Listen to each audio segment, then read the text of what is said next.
আসসালামু আলাইকুম। ক্লাস 10, আশা করি তোমরা সব ভালো আছো। এখন আমাদের যে প্যান্ডেমিক সিচুয়েশন চলছে, এই দিকে খেয়াল করে তোমাদেরকে একটু সাবধানে থাকতে হবে। বাড়ির সকলকে বোঝাতে হবে যে সাবধানে থাকতে, ডিস্টেন্স মেনটেন করতে হবে। অযথা কোথায় ঘোরাঘুরি করবে না, কোনো আত্মীয় বাড়ি যাওয়ার দরকার নেই, বা নিজের বাড়ির মধ্যে থাকবে। আর খুব প্রয়োজন ছাড়া বাড়ির বাইরে বেরোবে না।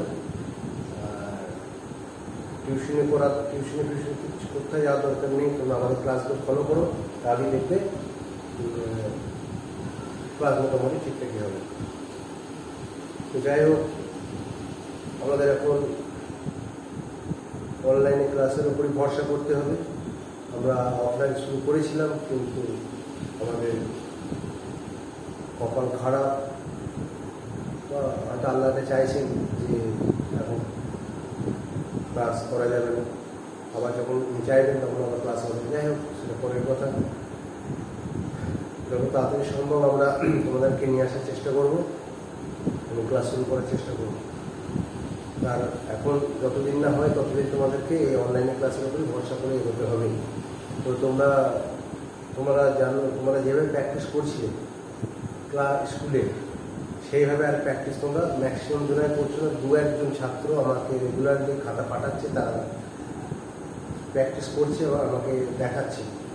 বাদ বাকি তোমরা কেউ দেখাচ্ছ না। যারা দেখাচ্ছ না তারা যখন আবার স্কুল খুলে যাবে, অর্থাৎ এটা মে মাস চলছে, হয়তো জুন মাসের কিছুদিনের মধ্যে 15 তারিখ করে তারা স্কুল খুলে যেতে পারে, তখন হয়তো কমে যাবে যা গতিবিধি। তো সেক্ষেত্রে তখন দেখবো তোমরা আবার শব্দের পুরানোগুলো সব ভুলে গেছে। আর এমন সময় খুলবে তখন আমাদের আর পুরানোগুলো রিভিশন করার টাইম থাকবে না। তাই তোমরা যেগুলো পড়ানো হয়েছে সেগুলো তোমরা ভালো করে রিভিশন করো। আর নতুন আমি অল্প অল্প করে করাবো, অল্প অল্প করে এগোবো। আবার স্কুল খুললে তখন আবার স্পিড হবে। এখন শুধু পুরাতনগুলো ভালো করে তোমরা প্র্যাকটিস করো। তো অনেকেই করছো না, তোমরা আবারও বলবো প্র্যাকটিসটা তোমরা বজায় রাখো, তাহলে কিন্তু মুশকিলে পড়বে। নাহলে কিন্তু তোমরা সত্যি মুশকিল হবে। প্র্যাকটিসটাকে বজায় রাখতে হবে, ঠিক আছে? কাছে থাকলে তখন তোমার কথা শুনবে। যেই তোমরা নাগালের বাইরে বেরিয়ে যাচ্ছ আর তোমরা কথা শুনছো না, জানি তোমরা নিজেরাই ভুল করছো, নিজেরাই বিপদে পড়বে, ঠিক আছে? যাই হোক, আজকে তোমাদের ঈদের আগে আমরা লম্ববৃত্তাকার চোঙের অর্ধেকটা মতো করানো হয়েছিল। আজকে তারপর থেকে অঙ্কটা করাবো। আজকে যে অঙ্কটা করাবো সে 13 থেকে শুরু করবো। 13 অঙ্কটা আজকে করাবো আমি। 13 তারপর একটা করে করাবো। অঙ্কটাকে করি। দুমুখ খোলা একটি লম্ববৃত্তাকার লোহার পাইপের দুমুখ খোলা কিরকম, অর্থাৎ এটাকে বলে লম্ববৃত্তাকার চোখ। ফাঁপা হলে কি হবে, এইটা এরকম, তাই তো? বুঝতে পেরেছ? ফাঁপা মানে এটা ফাঁপা আর এটা ভর্তি, ঠিক আছে? তাহলে এরকম যদি চোঙ হয় তখন এই চোঙের রংটা আমাকে করতে হবে। এই চোঙে যদি রং করতে হয় তাহলে বাইরের দিকটা রং করছি। বাইরের দিকটা রং করলে কি হবে, বক্রতলের ক্ষেত্রফল 2πr/h। এর বাইরের দিক থেকে R1 বলি ব্যাসার্ধ, মানে এইখান থেকে এইটার ব্যাসার্ধ হচ্ছে R1, আর এইখান থেকে ছোটটার ব্যাসার্ধ হচ্ছে R2। তাহলে এই বাইরের দিকটা যখন রং করবো তখন আমরা 2πr/h, ভেতর দিকটা যখন রং করবো তখন 2πr/2h। এটা গেল বক্রতল। এইবার দেখো এখানে একটা কিনারা আছে, কিনারার ক্ষেত্রফল কি হবে, যেহেতু লম্ববৃত্তাকার চোঙের কিনারাটা হচ্ছে কি না বৃত্ত, তাই বৃত্তের ক্ষেত্রফল কি হবে, ফাঁপাটা বাদ যাবে। বড় বৃত্ত থেকে ফাঁপাটা বাদ যাবে, তাহলে বড় বৃত্তের ক্ষেত্রফল কি হবে, πr1²। আর এটা কটা, πr1²। এখানে একটা আছে, এখানে একটা আছে, πr1²। বড় বৃত্তের ক্ষেত্রফল থেকে ছোট বৃত্তের ক্ষেত্রফল, বড় বৃত্তের ক্ষেত্রফল থেকে ছোট বৃত্তের ক্ষেত্রফল বাদ যাবে, -πr2²। এটা একদিকে হলো। এবার যেটা দুদিকে আছে তাই এটা তখন × 2 হবে। তাহলে এইটা হলো উপরিতল আর নিচের তলে দুটো তলের ক্ষেত্রফল এটা, আর এটা হচ্ছে বাইরের, এটা হচ্ছে ভেতরের, সব মিলিয়ে হচ্ছে সমগ্র তলের ক্ষেত্রফল। এই জিনিসটাকে বুঝতে হবে, ঠিক আছে? বুঝে গেল? এই একটা ক্ষেত্রফল, এই একটা ক্ষেত্রফল, এই একটা ক্ষেত্রফল, তিনটে ক্ষেত্রফল মিলে হচ্ছে সমগ্র তলের ক্ষেত্রফল, ঠিক আছে? তাহলে পাইপের সমগ্র তলের ক্ষেত্রফল, তাহলে আমাকে কি কি দরকার? আমার জানা দরকার এইচ, আমার জানা দরকার R1, আর আমার জানা দরকার R2। এই তিনটে জিনিস দেখো দেওয়া আছে। এইচ হচ্ছে R1 হচ্ছে, দেখো, হ্যাঁ, বহি ব্যাসার্ধ 30, বহি ব্যাসার্ধ মানে বাইরের ব্যাসার্ধ 30, ব্যাস সরি বহি ব্যাস হচ্ছে 30 সেমি। তাহলে বহি ব্যাসার্ধ কত হবে? বহি ব্যাসার্ধ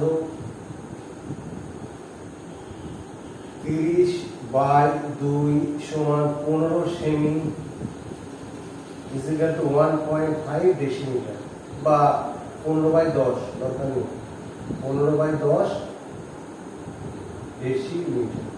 ঠিক একইভাবে অন্তঃব্যাসার্ধ বার করো।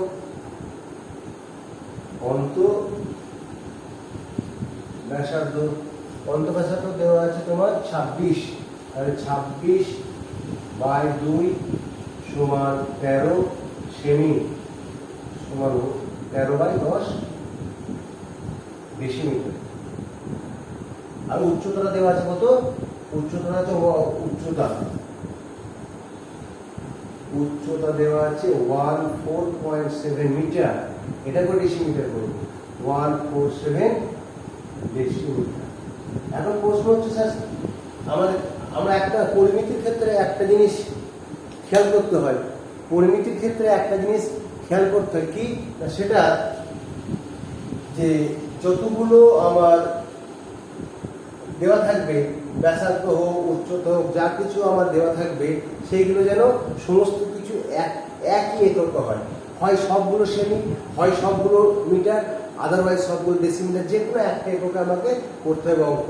এখন তাহলে আমি সেমি ছিল ডেসি করলাম, এটা সেমি ছিল ডেসি করলাম, এটা মিটার ছিল ডেসি, সবগুলো ডেসি করলাম। সবগুলো কেন ডেসি করলাম, ডেসিমিটার কেন করলাম? কারণ আমার যে খরচা, এই রং করতে যে খরচা, যে খরচাটা দেখো, প্রতি বর্গমিটার রং করতে খরচা যে 2.25 টাকা প্রতি বর্গমিটার, প্রতি বর্গ ডেসিমিটারে। খরচাটা যেহেতু ডেসিমিটারে হিসাব করা আছে, তাই জন্য আমি সবগুলোকে ডেসিমিটার করে নিলাম। এবার আমাকে সমগ্র তলের ক্ষেত্রফলটা বার করবো, তারপর খরচা যোগ করবো। এখন সমগ্র তলে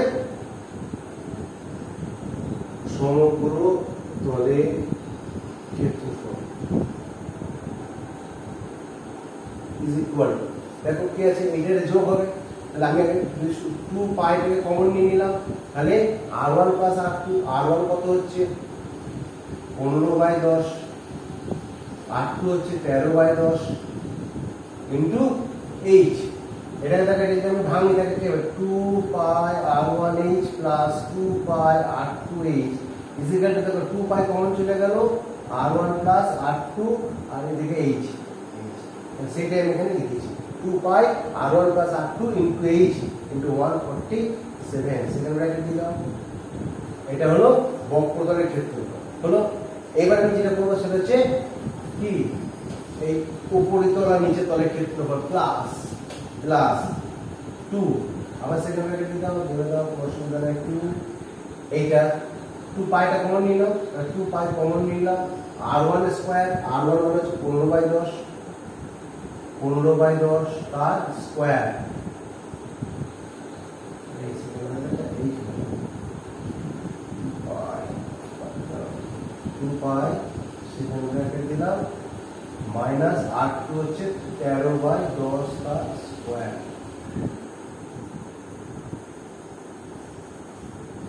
মাইনাস করলে না করলেও হতো, পয়েন্ট চলে আসছে, ঠিক আছে? এবার দেখো,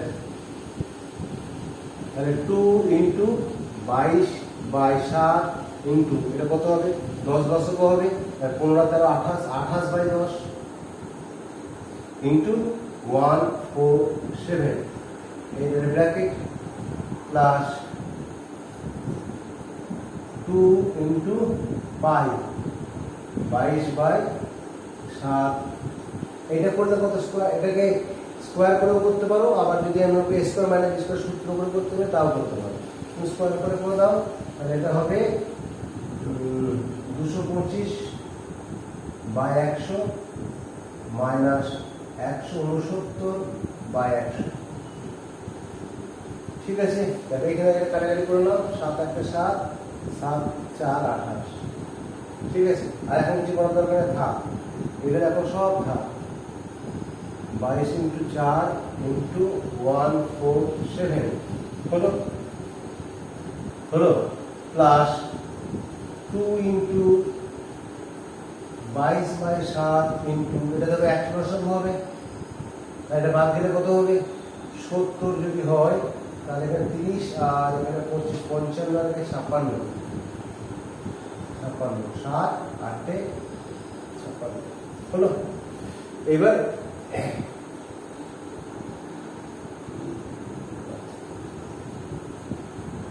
এখানে 10 আছে, দেখো হয়েছে 10, 2 × 22 × 4 × 147/10 প্লাস এইটা এইটা। এবার দেখো তাহলে 2 × 22 × 4 × 147/10 প্লাস এটা হচ্ছে দেখো 2 × 22 × 8/100 হলো। তাহলে এবার ওপরটাকে গুণ করতে হবে, এটাকে গুণ করতে হবে, তাছাড়া কোনো উপায় নেই। তাহলে গুণ করা তাছাড়া বসে বসে ভালো গুণ করা। আমি শুধু ক্যালকুলেশন পুরো করে নেবেন, তাহলে ক্যালকুলেশন করতে গিয়ে আমার ক্লাস শেষ হয়ে যাবে। ঠিক আছে, আমি তোমাকে জাস্ট লিখে নিয়েছি। এবার খরচা কত হবে না, এইখানে যেটা বেরোবে তার সাথে শুধু 2.25 গুণ করতে হবে। অতএব রং করতে খরচা, আর কি করা দরকার নেই, তোমরা নিজেরা করে নাও। এটা রং করতে খরচ সমান 2 × 22 × 4 × 47/10 প্লাস 2 × 22 × 8/100 হলো। এইটা হলো এইটা ইন্টু 2.25, ওই যেটা রং করতে দেওয়া আছে। তাহলে এই সরলটা করে নেবে, এটাকে 2.25 দিয়ে গুণ করবে, তাহলে দেখবে রং করতে খরচাটা বেরিয়ে যাবে। এটা এখন আমি করতে গেলে একটু টাইম লেগে যাবে, আমার ক্লাসটা দেরি হবে, তাহলে আর করতে পারবো না। তাই তোমাদেরকে এই পর্যন্ত করে দিতে হবে। ক্যালকুলেশন তোমরা নিজে করবে। ঠিক আছে,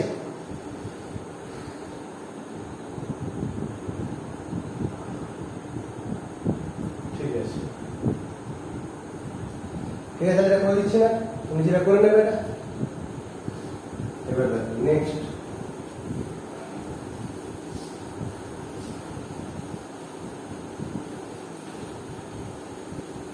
দেখো, নেক্সট আমি যেটা যাচ্ছি সেটা হচ্ছে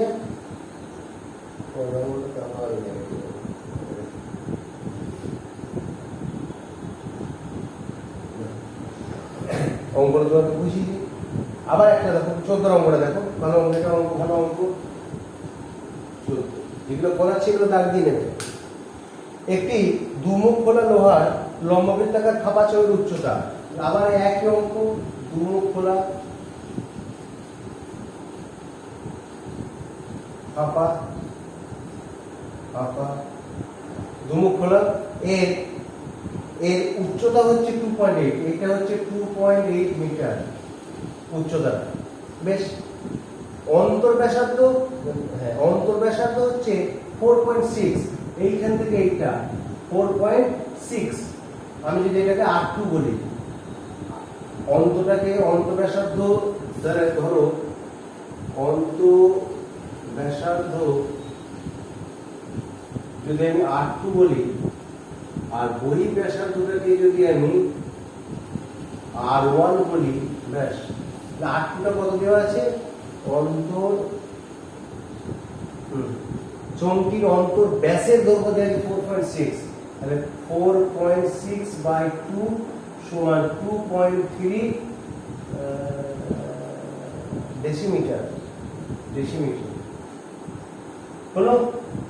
আর বহিঃব্যাসার্ধ আমার যে বহিঃব্যাস চেয়ে, তাহলে ব্যাসার্ধ বার করতে, বহিঃব্যাসার্ধ হচ্ছে জিজ্ঞাসা চিহ্ন হয়েছে। আর উচ্চতা পেয়ে গেছি মিটার, আমি এটাকে ডেসিমিটার করে নেবো।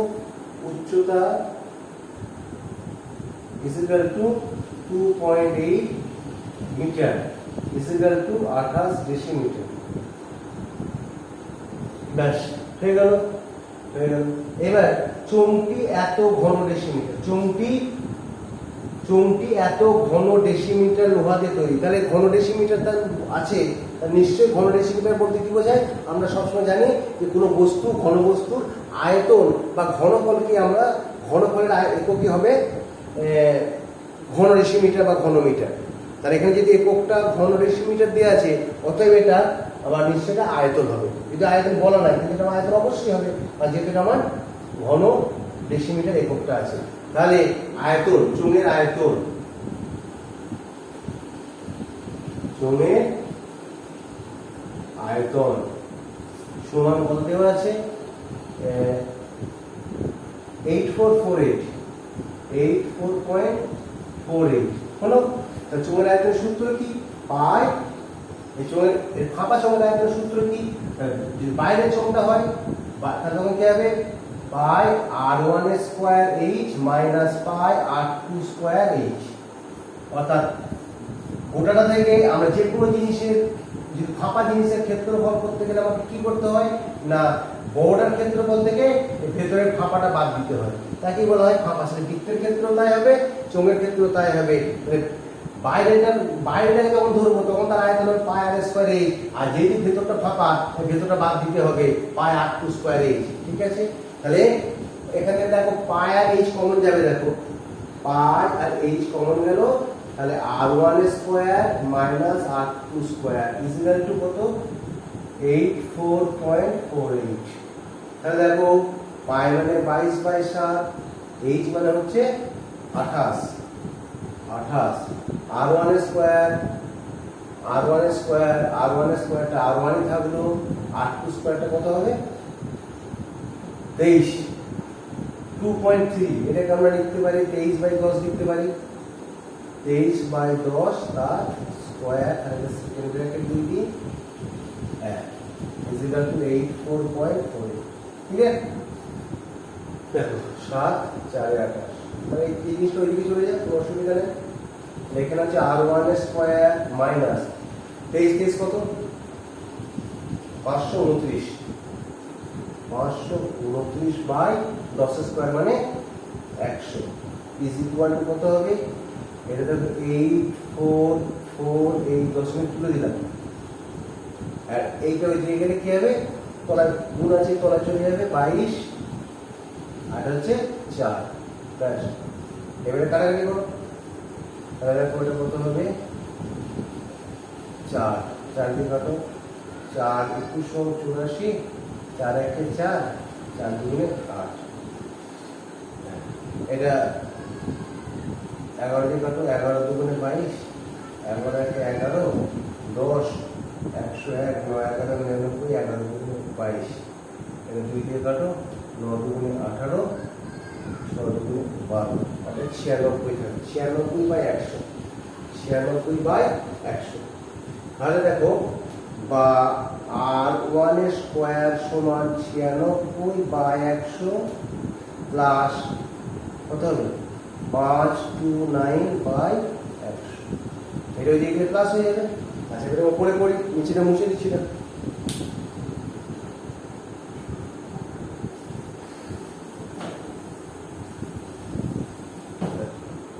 তাহলে এটা r1 স্কয়ার বা r1 square is equal to 100 হলো 96 প্লাস 529, তাহলে বা r1 square is equal to 625/100। তাহলে বা r1 করলে রুট হয়ে যাবে, 625 হচ্ছে 25/10, বুঝেছি? 25/10, তাহলে বা r1 ইজ ইকুয়াল টু 2.5। এটা কি ব্যাসার্ধ করে? আর আমাকে চেয়েছে কি? অন্ত ব্যাস, তাই তো? চোঙটি বহিঃ ব্যাস, বহিঃ ব্যাসকে আমি r1 ধরেছিলাম, অতএব বহিঃ ব্যাস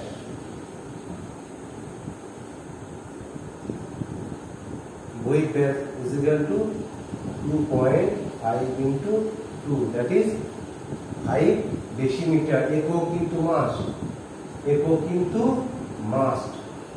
একক ওই পরিমিতিতে একক ভুলভাল করলে বা একক না দিলে অবশ্যই নাম বা ডিরেকশন হবে, সেটা যেন মাথায় রাখবেন।